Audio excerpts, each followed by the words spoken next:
अस्सलाम वालेकुम स्टूडेंट्स। आज हमारा लेक्चर नंबर 12 है और हमने यूनिफाइड मॉडलिंग लैंग्वेज को हमने स्टार्ट किया हुआ है और आज हम उसको कंटिन्यू करेंगे।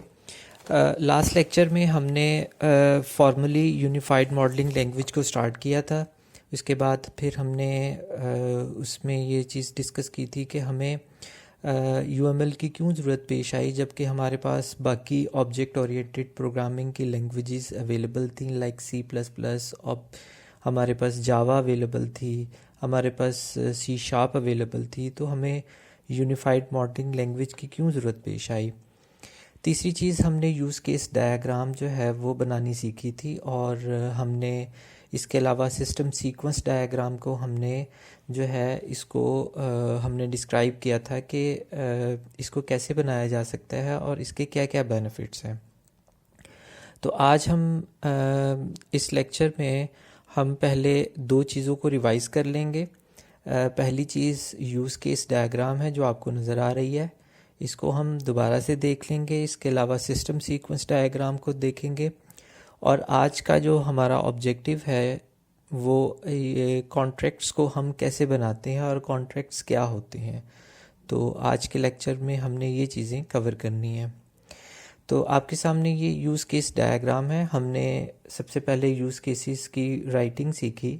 यूज़ केसेस हमारी एक स्टोरी होती है जिसको हम फॉर्मली लिखते हैं कि जिस ऑर्गेनाइजेशन का हमने सॉफ्टवेयर बनाना होता है उस ऑर्गेनाइजेशन में काम किस फ्लो में हो रहा है और उसको हम इन टर्म्स ऑफ राइटिंग लिख लेते हैं और उस यूज़ केस की मदद से फिर हम एक डायग्राम बनाते हैं। हम डायग्राम क्यों बनाते हैं? ताकि एक डायग्राम में हमें पूरे सिस्टम की जो फंक्शनैलिटी है और वो किस तरीके से इंटरेक्ट कर रहा है वो एक ही डायग्राम में हमें पता लग जाती है। क्योंकि ह्यूमन ब्रेन जो होता है वो इमेजेस को बहुत अच्छे तरीके से प्रोसेस कर लेता है। तो आपके सामने ये यूज़ केस डायग्राम है और हमने लास्ट टाइम एक यूज़ केस किया था प्रोसेस सेल का, जिसमें जो है वो कैशियर जो है वो एक सेल को कैसे जो है वो सिस्टम के थ्रू जो है वो प्रोसेस करता है, उसको हमने देखा था। तो अगर हम यहाँ पर देखें तो ये हमारा एक सिस्टम है जिसके अंदर डिफरेंट प्रोसेसेस हैं। अभी तो सिर्फ हमने एक ही देखा था, प्रोसेस सेल। इसके अलावा हमारे पास और भी प्रोसेसेस हैं like handle returns, process rental. ये हमारा पूरा सिस्टम है जो कि जिसके अंदर जो है वो ये सारे प्रोसेसेस अवेलेबल हैं। और ये हमारा सिस्टम जो है ये एक ब्लैक बॉक्स है। ब्लैक बॉक्स का मतलब ये होता है कि हम जो है ये सिस्टम की डिटेल में नहीं जाते, जबकि उसके इंटरफेस के ऊपर रह के हम एक डायग्राम के थ्रू उसको समझते हैं। तो इस सिस्टम के बाहर हमारे पास डिफरेंट एक्टर्स होते हैं।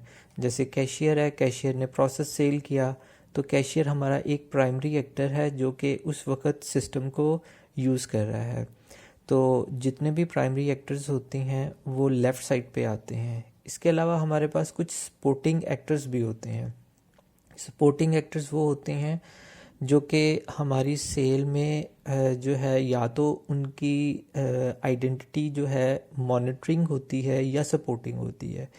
Monitoring in terms of for example FBR है जिसने टैक्सेस की कलेक्शन करनी है, तो वो in terms of monitoring authority भी इसमें जो है वो as a external as a supporting actor जो है वो इसमें शामिल होगी। इसके अलावा सपोर्टिंग एक्टर हमारा थर्ड पार्टी पेमेंट सिस्टम हो सकता है। जैसे कई कस्टमर्स होते हैं जो कि अपने जो बिल है वो इसके थ्रू वीज़ा कार्ड के थ्रू या मास्टर कार्ड के थ्रू पे करते हैं। तो आपका जो सिस्टम है वो किसी दूसरे सिस्टम के साथ इंटीग्रेट होता है और ये जो सिस्टम है वो क्या करता है, उसकी वेरिफिकेशन करता है कि क्या ये पर्सन का ये जो कार्ड है वो एक वैलिड कार्ड है। अगर वैलिड कार्ड है तो उसके अकाउंट में इतनी अमाउंट अवेलेबल है कि वो इस ट्रांजैक्शन को परफॉर्म कर सकता है। तो राइट साइड पे हमारे पास पेमेंट ऑथराइजेशन सर्विसेज हैं जो कि ये काम सर अंजाम देती हैं। तो अगर हम ये देखें कि बजाय कि हम पूरा एक यूज़ केस पढ़ें तो उसके बाद हमारी अंडरस्टैंडिंग हो, तो एक डायग्राम की मदद से हमें फौरी तौर पे पता लग रहा है कि हमारा जो सिस्टम है एक्चुअल कैसे रन करेगा। तो ये हमने last time use case diagram की थी। इसके अलावा हमने डायग्राम की थी system sequence diagram. System sequence diagram हम क्यों यूज़ करते हैं, हमें कैसे पता लगेगा कि हम जो सॉफ्टवेयर बना रहे हैं उसमें कितने फंक्शंस होंगे और उनके फंक्शंस या मेथड्स के नेम्स क्या होंगे, अभी हम नहीं डिसाइड कर सकते। क्या ये एक प्रोग्रामर की रिस्पॉन्सिबिलिटी होती है कि वो आइडेंटिफाई करे कि कितने फंक्शंस होंगे, उनके नेम्स क्या होंगे। ये एक प्रोग्रामर की रिस्पॉन्सिबिलिटी नहीं होती, ये एक एनालिसिस और डिज़ाइन करने वाले की ये रिस्पॉन्सिबिलिटी होती है कि जो सिस्टम बन रहा है उसके कौन कौन से फंक्शंस होंगे, कौन कौन से ऑपरेशंस होंगे। तो यूएमएल हमें ये फैसिलिटी प्रोवाइड करता है कि सिस्टम सीक्वेंस डायग्राम के थ्रू आप आइडेंटिफाई कर लेते हैं कि आपका जो सिस्टम है वो कौन कौन से ऑपरेशंस परफॉर्म करेगा। तो इसमें भी हमारे पास अगर आप ये देखें तो ये हमारा एक सिस्टम है जो कि एक ब्लैक बॉक्स है। ब्लैक बॉक्स का मतलब है कि सिस्टम ये चीज़ें कैसे परफॉर्म करेगा ये इसमें मेंशन नहीं होती। अमूमन एनालिसिस और डिज़ाइन लेवल पे ये चीज़ें कंसीडर नहीं की जाती ये कैसे करेगा। ये सपोज किया जाता है कि ये सिस्टम ये चीज़ें रिस्पॉन्ड करेगा, उसके बाद हम इम्प्लीमेंटेशन के ऊपर आते हैं। तो अगर हम ओवरऑल देखें, ये एक हमारा सिस्टम है जो कि एक ब्लैक बॉक्स है और इसके एक्सटर्नल एक हमारे पास एक एक्टर है जिसको एक्सटर्नल एक्टर कहते हैं। अगर हम सिस्टम के पर्सपेक्टिव से इसको देखें तो ये एक एक्सटर्नल एक्टर है, लेकिन अगर वैसे हम देखें तो ये एक प्राइमरी एक्टर है जो कि सिस्टम के साथ इंटरेक्ट कर रहा है। तो ये वही वाला यूज़ केस है जो हमने यूज़ केस में मेन सक्सेसफुल सिनेरियो देखा था, जिसमें हमने कहा था कि कस्टमर जो है वो पॉइंट ऑफ सेल आपका वो टर्मिनल होता है जहाँ पर आप जो है वो चीज़ें परचेज़ करने के बाद एग्ज़िट करते हैं और आप पे करते हैं, तो उसको हम पॉइंट ऑफ सेल कहते हैं। तो कस्टमर पॉइंट ऑफ सेल पे आता है अपने प्रोडक्ट्स को परचेज़ करने के लिए, cashier start a new sale. अगर हम यहाँ पर देखें तो इस यूज़ केस की मदद से हमने एक फंक्शन आइडेंटिफाई किया, उस फंक्शन का नाम हमने खुद से रखा। तो फंक्शन के नाम की नेमिंग कन्वेंशन कुछ इस तरीके से होगी कि मेक न्यू सेल। तो अगर हम यहाँ पर देखें तो हमें तो यहाँ सेल का यहाँ पर वर्ड जो है वो आइडेंटिफाई हुआ, तो हमने उसको मीनिंग देने के लिए हमने खुद से मेक न्यू सेल लिखा। फंक्शन का नाम हम कुछ भी रख सकते हैं, लेकिन कोशिश करें कि इस कॉन्टेक्स्ट के लिहाज से ही फंक्शन का नाम रखा जाए। तो अगर आप देखें तो पहला वर्ड जो है वो स्मॉल लेटर में है, दूसरे जो वर्ड का जो है ये एन कैपिटल में है, और तीसरा वर्ड भी जो है उसका फर्स्ट लेटर जो है वो कैपिटल में है। तो कैशियर ने जो है मेक न्यू सेल जो है वो स्टार्ट की, और मेक न्यू सेल के बाद फिर उसने क्या किया, ऐड लाइन आइटम। ये भी एक फंक्शन है कि उसने यहाँ पर इस फंक्शन की मदद से जो हमारे पास इस वक्त प्रोडक्ट्स हमने सेल करनी है उसके जो है आईडी और क्वांटिटी इसमें लिखते हैं। और आपको पता है कि किसी भी फंक्शन को अगर हमने कोई चीज़ पास ऑन करनी होती है तो उसके पैरामीटर्स में करते हैं। तो ये दो पैरामीटर्स हैं कि अगर कोई चीज़ हमने सेल करनी है तो हम जो है उसका आईडी देते हैं और उसकी क्वांटिटी देते हैं। तो ये फंक्शन क्या हम चीज़ परफॉर्म करेगा कि एक ऐसी चीज़ जो हमने परचेज़ करनी है उसका आईडी और क्वांटिटी इसमें लिखेंगे तो वो सिस्टम की तरफ जाएगा। अब आप ये देखें, सिस्टम जो रिस्पॉन्ड कर रहा है वो डॉटेड लाइन में है, और जो कैशियर जो है वो अगर कोई सिस्टम के साथ इंटरेक्ट कर रहा है तो वो स्ट्रेट लाइन है। तो यहाँ पर आपको एक बॉक्स नज़र आ रहा है, तो ये जो बॉक्स है वो बेसिकली रेपिटिशन का जो है वो इंडिकेट कर रहा है, क्योंकि आपके पास एक प्रोडक्ट आइटम भी हो सकती है, एक से ज़्यादा भी हो सकती हैं, लेकिन अगर एक से ज़्यादा होती हैं तो ऑब्वियसली फिर आपको उस जो कैशियर है उस प्रोडक्ट की आईडी और क्वांटिटी को जो है वो उसमें मेंशन करेगा, और इसलिए इसको जो है वो एक बॉक्स में जो है वो शो किया हुआ है। इसके बाद कैशियर क्या करेगा, एंड सेल कर देगा। उसके बाद सिस्टम क्या रिस्पॉन्ड करेगा, टैक्स के साथ टोटल जो है वो शो करेगा।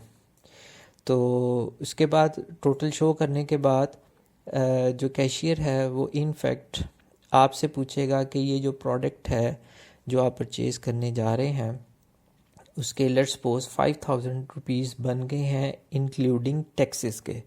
तो अगर तो कस्टमर कहता है कि ठीक है ओके मैं पे कर देता हूँ, तो वो 5000 की जगह आपको 10,000 दे देता है लेट्स सपोज। तो वो अपने सिस्टम में जो है वो 10,000 जो है वो उसमें मेंशन करेगा। मेंशन करने के बाद जो भी रिसिप्ट है वो जो है वो जनरेट करेगा सिस्टम, और उसको जितनी भी पेमेंट आपने वापस करनी है तो वो सिस्टम भी आपको बता देगा। लेट्स सपोज अगर 3000 की पेमेंट है और उसने 5000 दिया है तो 2000 रिटर्न इसमें लिखा हुआ नज़र आएगा। तो इस तरीके से जो है हम सिस्टम सीक्वेंस डायग्राम की मदद से हमें पता लग जाता है कि हमारे जो हम सिस्टम या सॉफ्टवेयर बनाने जा रहे हैं उसके जो कितने ऑपरेशंस होंगे या फंक्शंस होंगे या मेथड्स होंगे। अगर आपने इसको C++ में बनाना है तो हम इसको फंक्शन कहेंगे, अगर आपने इसको जावा में बनाना है तो हम उसको जो है वो हम कहेंगे कि ये जी मेथड्स हैं। तो इस तरीके से हम ये आइडेंटिफाई कर लेते हैं कि हमारे जो है सिस्टम के कौन कौन से फंक्शंस होंगे और उसकी नेमिंग कन्वेंशन क्या होगी। तो स्टूडेंट्स नेक्स्ट हमारा जो है वो इसी की बेस पे हम कॉन्ट्रैक्ट जो है वो बनाते हैं। अब कॉन्ट्रैक्ट को देखते हैं जी, कॉन्ट्रैक्ट क्या होते हैं और इसको कैसे बनाया जा सकता है। Contracts are the documents that describe the system behaviour. तो बेसिकली हमारा जो सिस्टम सीक्वेंस डायग्राम है वो भी सिस्टम के बिहेवियर को ही शो कर रहा है। हमारे जो कॉन्ट्रैक्ट्स जो हम डॉक्यूमेंट आगे बनाने जा रहे हैं वो भी सिस्टम के बिहेवियर को शो कर रहे हैं। तो इसका मतलब है कि कॉन्ट्रैक्ट्स जो होते हैं वो बेस करते हैं आपके सिस्टम सीक्वेंस डायग्राम के ऊपर, क्योंकि सिस्टम सीक्वेंस डायग्राम ने हमें ये बताना है कि हमारे सिस्टम के कितने ऑपरेशंस हैं, तो उसी की बेस के ऊपर हम ये डॉक्यूमेंट जनरेट करते हैं। Contracts may be defined for system operations.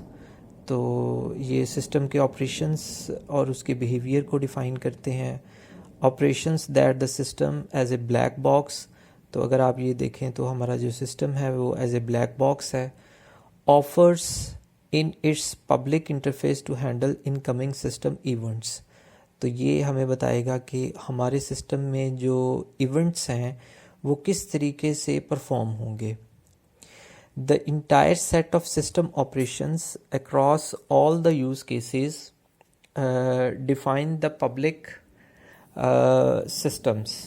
तो इसमें हमारे पास वो सारी चीज़ें आ जाती हैं, क्योंकि यूज़ केस की बेस के ऊपर यूज़ केस मॉडल बनता है। यूज़ केस की बेस के ऊपर हमारे सिस्टम सीक्वेंस डायग्राम बनती है, जहाँ से हमें सिस्टम के बिहेवियर का पता लगता है। तो वो सारी ऑपरेशंस जो हैं वो इस कॉन्ट्रैक्ट का पार्ट होंगे। यहाँ पर अगर हम देखें system operations and the system interface in the UML, the system as a whole can be represented as a class. अगर हम यहाँ पर UML की नेमिंग कन्वेंशन को देखें तो जब हम फर्स्ट लेयर में लिखते हैं तो इसका मतलब ये होता है कि ये जो एक सिस्टम है it is suppose to be a class. तो इस क्लास के अंदर जो है वो डिफरेंट ऑपरेशंस हैं, लाइक हमारे पास कौन कौन से फंक्शंस हैं, और ये फंक्शंस हमने सिस्टम सीक्वेंस डायग्राम से पहले से ही हमने आइडेंटिफाई कर लिए थे। अभी तो हम जो है वो इसको एक जो है हमारे पास प्रोसेस है, सेल का प्रोसेस है, इसके अलावा हमारे पास और भी प्रोसेसेस हैं, उसके ऑपरेशंस अलग से होंगे। ये अभी हमने एक ऑपरेशन की बात की है। Contracts are written for each system operation to describe its behaviour. तो जो कॉन्ट्रैक्ट्स होते हैं वो हर सिस्टम के अलग अलग जो है वो हमें डिफ़ाइन करने पड़ते हैं। अब कॉन्ट्रैक्ट को कैसे लिखा जाए, जैसे हम यूज़ केस का एक नाम लिखते थे और उसकी जो है उसकी एक नंबरिंग करते थे, इसी तरह हमें जो है वो कॉन्ट्रैक्ट में उसकी नेमिंग कन्वेंशन देनी पड़ेगी। जैसे ये कॉन्ट्रैक्ट है, CO stand for contract, 2 stand for कि ये डॉक्यूमेंट नंबर कौन सा है। यहाँ से आपको पता लग जाएगा कि ये कौन सा कॉन्ट्रैक्ट है। अब यहाँ पर देखें, यहाँ पर एक ऑपरेशन का नाम लिखा हुआ है ऐड लाइन आइटम। ये जो ऐड लाइन आइटम है ये बेसिकली हमारे पास एक ऑपरेशन है। ये ऑपरेशन हमने कहाँ से आइडेंटिफाई किया था, सिस्टम सीक्वेंस डायग्राम से हमने आइडेंटिफाई किया था।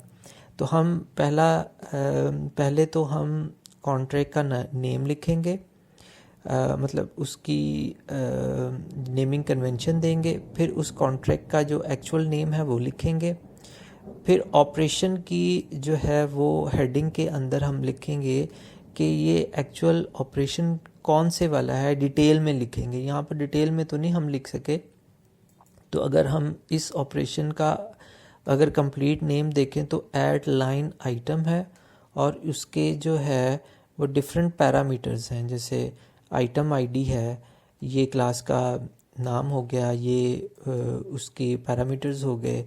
और क्वांटिटी जो है, अगर आप ये देखें, ये हमारे पास पैरामीटर का नाम है, ये उसकी डेटा टाइप है, ये उसका नाम है पैरामीटर का, और किस टर्म में इसको इंटीजर टर्म में दिया जा सकता है।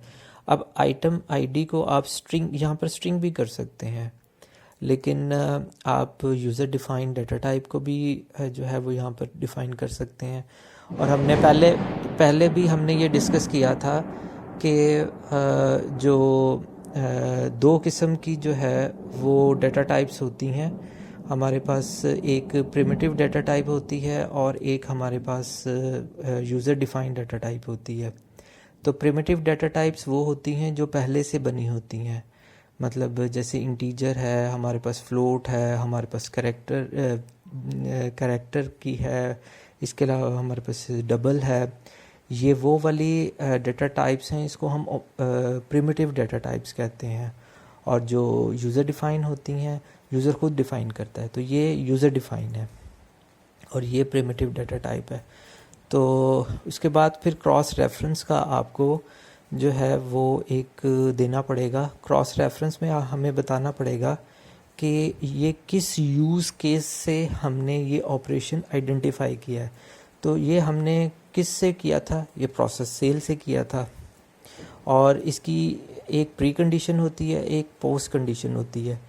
प्री कंडीशन और पोस्ट कंडीशन जो है वो हम नेक्स्ट स्लाइड पे जाके मैं उसको जो है वो और डिटेल से बता दूंगा। तो प्री कंडीशन ये है कि जी सेल जो है वो अभी अंडरवे है, जारी है। और पोस्ट कंडीशन ये है कि सेल होने के दौरान और बाद में क्या होगा। तो अब ये वाली जो चीज़ें हैं वो मैं आपको एक डायग्राम की मदद से एक्सप्लेन करता हूँ। हमारे पास ये एक डोमेन मॉडल है।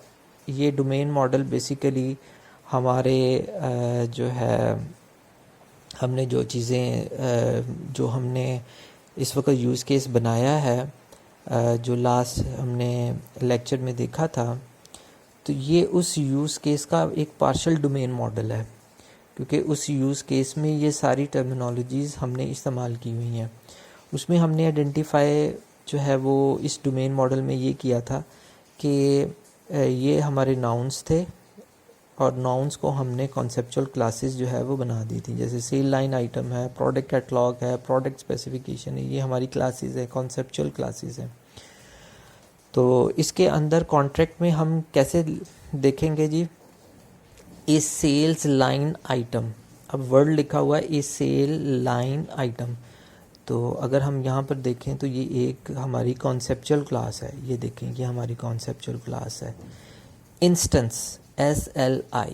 इंस्टेंस का मतलब है कि इस सेल क्लास जो है उसका हम एक ऑब्जेक्ट क्रिएट करेंगे या कर लिया है हमने, तो इस सेल लाइन आइटम का ऑब्जेक्ट हमने क्रिएट किया और उस ऑब्जेक्ट का नाम हमने SLI लिखा। SLI was associated with the sale. और अगर आप ये देखें कि ये कॉन्सेप्चुअल क्लास इस कॉन्सेप्चुअल क्लास के साथ जो है वो रिलेट करती है, कंटेन्ड इन। तो जैसे ही हम इस क्लास का ऑब्जेक्ट बनाएंगे तो इसकी जो एट्रीब्यूट्स हैं वो इसके साथ एसोसिएट हो जाएंगे। SLI का मतलब है कि सेल लाइन आइटम का ये ऑब्जेक्ट है, उसमें डेट और टाइम खुद ब खुद इसके साथ एसोसिएट हो जाएगी। SLI dot quantity was set to quantity. तो हम इस ऑब्जेक्ट में क्वांटिटी जो है वो इसके साथ सेट करेंगे। जैसे फॉर एग्जांपल आपने एक शैम्पू परचेज़ किया तो 1 जो है क्वांटिटी वो इस ऑब्जेक्ट के साथ एसोसिएट हो जाएगी, और इस ऑब्जेक्ट में वो जो हमने एक शैम्पू लिया है उसके साथ डेट और टाइम जो है वो उसके साथ अटैच हो जाएगी।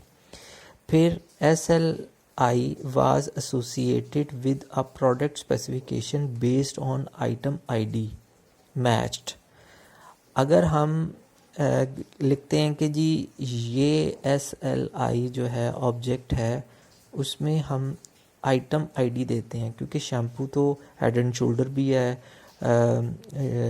इसके अलावा हमारे पास दूसरी कंपनीज़ के भी हैं, क्लियर भी एक शैम्पू है हमारे पास, और भी कंपनीज़ के अवेलेबल हैं। तो ये जो जैसे ही हम उसका आईडी देंगे तो आईडी देने से फौरी तौर पे वो इस क्लास के साथ एसोसिएट हो जाएगा। ये कौन सी क्लास है? प्रोडक्ट स्पेसिफिकेशन की क्लास है। फॉर एग्जांपल हमने आईडी दिया हेड एंड शोल्डर का, तो हेड एंड शोल्डर की जितनी भी डिस्क्रिप्शन है वो इधर तो अवेलेबल नहीं है, वो तो यहाँ पर अवेलेबल है प्रोडक्ट स्पेसिफिकेशन की क्लास के अंदर। तो यहाँ पर प्रोडक्ट की डिस्क्रिप्शन भी होगी, प्राइस भी होगी, और आइटम आईडी तो हमने जो है वो यहाँ से जो है वो एक्सट्रैक्ट कर लिया, और यहाँ से हमें क्वांटिटी मिल जाएगी, यहाँ से डेट और टाइम मिल जाएगा। इस तरीके से हम ऑब्जेक्ट ओरिएंटेड एनालिसिस कॉन्ट्रैक्ट के अंदर ही मेंशन करते हैं। अब हम दोबारा आते हैं उसी चीज़ के ऊपर जहाँ से हमने इसको किया था, ये वाला कॉन्ट्रैक्ट में। तो कॉन्ट्रैक्ट में हमारे पास कॉन्ट्रैक्ट का नाम हो गया, ऑपरेशंस हो गए, क्रॉस रेफरेंस हो गया, प्री कंडीशन और पोस्ट कंडीशन। पोस्ट कंडीशन में हमने ये चीज़ें जो है वो डिस्क्राइब की हैं। तो अभी हम देखते हैं प्री कंडीशन और पोस्ट कंडीशन क्या होती है। तो pre condition are the assumptions about the state of the system before the execution of the operation. तो प्री कंडीशन कौन सी हुई कि हम सपोज करते हैं कि वो ऐसी हालत, वो ऐसी सिचुएशन जो कि सेल करने से पहले होती है, उसको प्री कहते हैं। प्री का मतलब है पहले। A post condition is an assumption that refers to the state of the system after the completion of the operation। तो पोस्ट कंडीशन क्या होगी कि कोई भी हम अज्यूम करेंगे कि सिस्टम जब कोई ऑपरेशन परफॉर्म कर लेता है उसके बाद उस सिस्टम की जो है वो क्या सिचुएशन होगी। The post conditions are not actions to be perform during the operation. तो पोस्ट कंडीशन ड्यूरिंग ऑपरेशन में कोई ऑपरेशन परफॉर्म नहीं करती। Describe changes in the state of the object in a domain model, instance created, association are being formed or broken and attributes are changed। तो अगर post condition में अगर attributes change हो जाते हैं तो वो ऑपरेशन का पार्ट नहीं होते, वो तो बेसिकली पोस्ट कंडीशन में ये चीज़ें हो रही हैं। अब एड लाइन आइटम जो अभी हमने डिस्कस किया उसकी पोस्ट कंडीशन क्या होगी, उसमें ये होगा कि एक इंस्टेंस की क्रिएशन होगी, और आपको पता है कि इंस्टेंस का मतलब है कि ऑब्जेक्ट की क्रिएशन होगी, और ऑब्जेक्ट की क्रिएशन के बाद उसकी डिलीशन भी होगी। अगर आप C++ में बना रहे हैं तो एक ऑब्जेक्ट को जब आप बनाते हैं तो फिर इसको डिस्ट्रॉय भी करना पड़ता है आपको।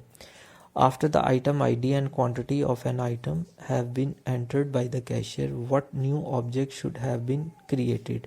A sale line instance SLI was created।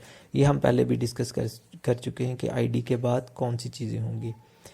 ये वही वाली चीज़ें जो अभी हमने डिस्कस की है, एट्रीब्यूट की मॉडिफिकेशन होगी कि कितनी क्वांटिटी में आना है। आफ्टर द आइटम आईडी, जब हम आईडी ऐड करेंगे तो वो एसोसिएट हो जाएगा दूसरी क्लास के साथ। ये भी हमने डिस्कस किया कर लिया कि SLI क्वांटिटी, उसमें हमें बताना पड़ेगा कि कितनी क्वांटिटी में हमने जो है वो चीज़ परचेज़ करनी है, यानी कि एट्रीब्यूट की मॉडिफिकेशन करेंगे। क्या हमने शैम्पू की 2 बॉटल्स लेनी है, 3 लेनी है, 1 लेनी है, तो बेसिकली एट्रीब्यूट्स की मॉडिफिकेशन हो रही है यहाँ पर। और इसके अलावा हमारे पास ये वही वाली चीज़ें हैं कि जैसे ही हम आइटम का आईडी और क्वांटिटी देंगे तो ये एसोसिएट कर जाएगा दूसरी क्लास के साथ, प्रोडक्ट स्पेसिफिकेशन की क्लास के साथ, जो मैंने अभी आपको डिटेल से जो है वो इसमें मेंशन मैंने किया है। इसके अलावा जो है, अगर हम इस कॉन्ट्रैक्ट को अगर हम यहाँ पर देखें तो हमारे पास एक सीरीज़ ऑफ इवेंट्स हो गई, एक series of in terms of pictures हो गई। हमारे पास सबसे पहले यूज़ केसेस आते हैं। यूज़ केस से हम क्या करते हैं, सिस्टम सीक्वेंस डायग्राम की मदद से हम ऑपरेशंस को या फंक्शंस को या मेथड्स को जो है वो आइडेंटिफाई कर लेते हैं। जब हम ये चीज़ें आइडेंटिफाई कर लेते हैं तो हम अलग-अलग हर क्लास में कौन कौन से ऑपरेशंस होंगे, हर क्लास के ऑपरेशंस जो हैं वो अलग-अलग से हम मेंशन कर देते हैं। अभी तो यहाँ पर एक क्लास है, लेकिन यहाँ पर ज़रूरी तो नहीं कि एक ही क्लास हो, इससे ज़्यादा भी क्लासेस हो सकती हैं। तो हम ये क्लासेस आइडेंटिफाई करके उसके ऑपरेशंस इसके अंदर मेंशन कर देते हैं। तो वो जितने भी ऑपरेशंस होते हैं वो हमारे कॉन्ट्रैक्ट्स के पार्ट बन जाते हैं। तो ये एक ऐसा कम्प्रीहेंसिव डॉक्यूमेंट होता है जो ना सिर्फ आपके लिए हेल्प आउट करता है बल्कि आपके कस्टमर्स के लिए भी हेल्प आउट करता है। कैसे करता है? क्योंकि जब आप कॉन्ट्रैक्ट्स बना लेते हैं तो आपके सामने एक पिक्चर आ जाती है कि अभी आपने अभी सॉफ्टवेयर नहीं बनाया, लेकिन UML ने आपको बता दिया कि आप जो सॉफ्टवेयर बनाने जा रहे हैं उसमें इतने ऑपरेशंस परफॉर्म होंगे, इतने फंक्शंस परफॉर्म होंगे। Let's suppose unified modelling language ने आपको ये बताया कि इस सिस्टम के 20 ऑपरेशंस होंगे, और अगर एक और सॉफ्टवेयर बना रहे हैं उसके लेट्स सपोज 15 ऑपरेशंस होंगे। तो यहाँ से हमें अंदाज़ा हो जाएगा कि उसकी कॉस्ट को आइडेंटिफाई करना हमारे लिए आसान हो जाएगा, उसकी स्केजुलिंग करना हमारे लिए आसान हो जाएगा, और कस्टमर के साथ एक्चुअल जो कॉन्ट्रैक्ट है वो साइन करते हुए आप बता सकते हैं कि जी आपके सिस्टम की जो इस वक्त ऑपरेशंस हैं हमें 20 परफॉर्म करने पड़ेंगे, या 15 परफॉर्म करने पड़ेंगे, या 25 परफॉर्म करने पड़ेंगे। तो जितने ज़्यादा फंक्शंस होंगे आप जो है उन फंक्शंस की बेस के ऊपर आप कॉस्ट की एस्टिमेशन लगा सकते हैं, और जितने कम फंक्शंस होंगे ज़ाहिर है आपकी एफर्ट भी कम आएगी, आपकी स्केजुलिंग भी कम होगी। तो उस लिहाज से फिर आप कस्टमर के साथ कॉन्ट्रैक्ट कर सकते हैं। इसमें आपको 2 फ़ायदे हो गए। पहला ये फ़ायदा हो गया कि आपको जो है सॉफ्टवेयर बनाने से पहले ऑपरेशंस का पता लग गया। दूसरा ये आपको फ़ायदा हो गया कि कॉस्ट की एस्टिमेशन हो गई। आपको जो है जितने ज़्यादा ऑपरेशंस होंगे आप उतनी ज़्यादा कॉस्ट डिमांड कर सकते हैं। और तीसरा एक और बेनिफिट, एक ट्रांसपेरेंसी हो गई। ट्रांसपेरेंसी ये हो गई कि आपने अपने कस्टमर्स को क्लियरली बता दिया कि इतने ऑपरेशन से इतने चार्जेस होंगे। अब जो कस्टमर होता है, अगर आप उसको ये नहीं बताते कि जी टोटल जो है वो इतने ऑपरेशंस होंगे, तो इनफैक्ट वो एक लेमैन होता है, उसको नहीं पता होता कि जी ये जो सॉफ्टवेयर है, ज़ाहिर है जब भी हम उसको सॉफ्टवेयर की कॉस्ट बताएंगे तो उसको तो बहुत ज़्यादा लगेगी, कि जी ये तो कॉस्ट बहुत ज़्यादा है, लेकिन जब आप उसके साथ कॉन्ट्रैक्ट साइन करेंगे उसमें आपको पता लगेगा, यानी कि आपके कस्टमर को पता लगेगा कि इतनी चीज़ें ये सॉफ्टवेयर हाउस या ये आईटी के जो हैं पर्सन्स मुझे डिलीवर करेंगे, तो उसकी वो काफ़ी हद तक कन्विंस हो जाएगा कि उसका उसका जो सॉफ्टवेयर बन रहा है उसमें काफ़ी फंक्शंस हैं, उसमें जो टाइम लगेगा वो भी ज़्यादा लगेगा। इस तरीके से यूनिफाइड मॉडलिंग जो है वो हमें हेल्प आउट करती है प्रिडिक्शन करने के लिए, एस्टिमेशन करने के लिए कि आपके सॉफ्टवेयर में कितने ऑपरेशंस होंगे, उसका बिहेवियर क्या होगा, उसमें कितनी क्लासेस बनेंगी। तो स्टूडेंट्स आज के लिए इतना ही। नेक्स्ट वीडियो में हम फर्दर यूएमएल को एक्सप्लोर करेंगे। टेक केयर, अल्लाह हाफिज़।